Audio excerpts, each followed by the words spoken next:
Mamawh Chhanna Isua Ama ang rengan omlo nun akong ani Khawvel Mamawh Chhanna Isua Ama ang rengan omlo nun akong ani Khawvel Mamawh Chhanna Isua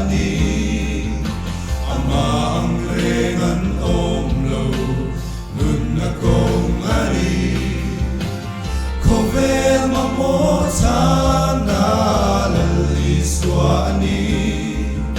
Ama ang rengan omlo nun akong ani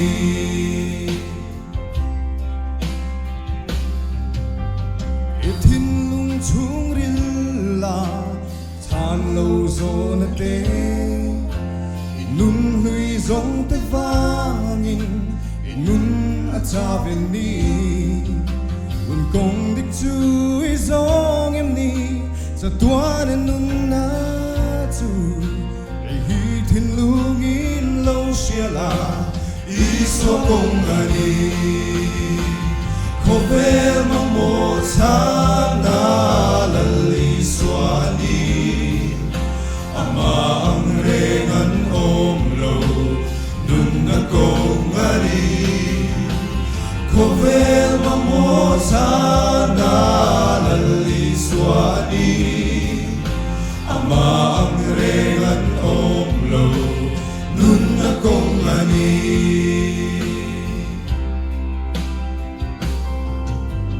Har sat na itok mo Kung thimi na boma Kalay na shelovi Pathianni a umrenge At hutyang etatsu Anin alo tanda mamte Ane mong bala Khawvel Mamawh Chhanna Isua Ama ang rengan omlo nun akong ani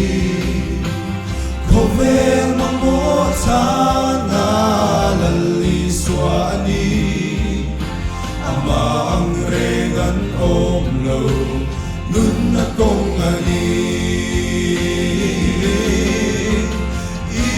Isua